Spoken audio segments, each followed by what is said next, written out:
Hi friends, welcome to మణిమాల వంటిల్లు. నేను మీ మణిమాల. అందరూ ఎలా ఉన్నారు? బాగున్నారా? మీ అందరికీ ఇష్టమైన రెసిపీ నేను ఈరోజు ప్రిపేర్ చేయబోతున్నాను. ముందుగా సబ్స్క్రైబ్ చేసుకోబోతే వెంటనే సబ్స్క్రైబ్ చేసుకుని పక్కనే ఉన్న బెల్ ఐకాన్ క్లిక్ చేసి లైక్ చేయండి. అలాగే నేను పెట్టే ప్రతి వీడియో నోటిఫికేషన్ మీకు వస్తుంది. నేను ఏ కర్రీ ప్రిపేర్ చేయబోతున్నాను అనుకుంటున్నారా? మామిడికాయ సీజన్ అయితే వచ్చింది కదా, అందుకని మామిడికాయ పచ్చిరొయ్యలు కాంబినేషన్తో కర్రీ వండబోతున్నాను. ఈ కర్రీ టేస్ట్ అయితే చాలా బాగుంటుంది. ఈ కర్రీ ప్రాసెస్లోకి వెళ్దాం రండి. ముందుగా స్టవ్ మీద కడాయి పెట్టుకుని ఒక 2 టేబుల్ స్పూన్లు ఆయిల్ వేసుకోవాలి. ఆయిల్ హీట్ అయ్యాక 2 మీడియం సైజ్ ఆనియన్స్ని చిన్న చిన్న ముక్కల కింద కట్ చేసి ఆయిల్లో వేసి ఈవెన్గా ఆయిల్ ఆనియన్స్ అంతా మిక్స్ అయ్యేటట్టు కలుపుకోవాలి. ఇప్పుడు 1 టేబుల్ స్పూన్ పసుపు, 1 టేబుల్ స్పూన్ సాల్ట్ వేసి ఈవెన్గా అంతా కలిసేటట్టు మిక్స్ చేసుకుని ఒక 10 నిమిషాలు లో ఫ్లేమ్లో ఫ్రై చేసుకోవాలి. ఆనియన్స్ని గోల్డెన్ ఫ్రై కలర్ వచ్చే వరకు ఫ్రై చేసుకోవాలి.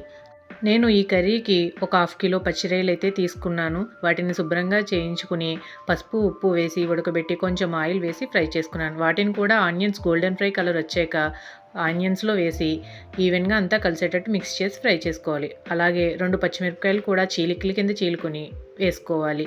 ఒక మీడియం సైజు మామిడికాయను కూడా పొట్టు తీసి ఈ విధంగా ముక్కల కింద కట్ చేసి ఆనియన్స్లో వేసుకుని మొత్తం అన్నీ మిక్స్ అయ్యేటట్టు ఈవెన్గా కలుపుకొని ఒక 5 నిమిషాలు మూత పెట్టి లో ఫ్లేమ్లో మగ్గించుకోవాలి.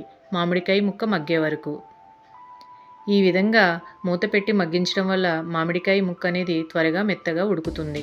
ఇప్పుడు మూత తీసి ఈవెన్గా అంతా ఒకసారి కలిసేటట్టు మిక్స్ చేసుకుని మామిడికాయ ముక్క ఉడికిందో లేదో చూసుకోవాలి. చూడండి, మామిడికాయ ముక్క అయితే ఈ విధంగా మెత్తగా మగ్గిపోయింది.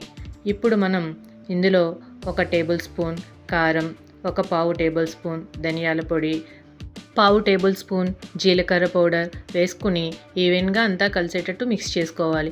ఇంకా నేను ఈ కర్రీలో ఏం మసాలాలు వేయటం లేదు.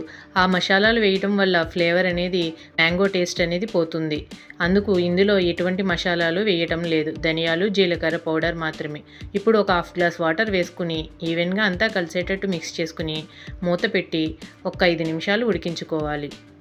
5 నిమిషాలు ఉడికిన తర్వాత మూత తీసి కర్రీ అంతా ఈవెన్గా కలిసేటట్టు మిక్స్ చేసుకోవాలి.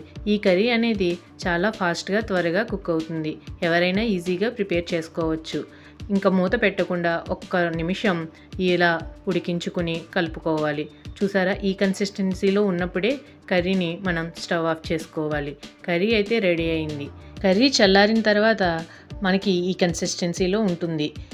ఈ మామిడికాయ సీజన్లో మీరు కూడా పచ్చిరొయ్యలు వేసి మామిడికాయ పచ్చిరొయ్యల కర్రీ ప్రిపేర్ చేసుకోండి. అందరికీ నచ్చుతుంది. చాలా టేస్టీగా పుల్ల పుల్లగా చాలా బాగుంటుంది. రైస్లోకి చిన్నపిల్లలు పెద్దవాళ్ళు ప్రతి ఒక్కరూ చాలా ఇష్టంతో తింటారు ఈ కర్రీని.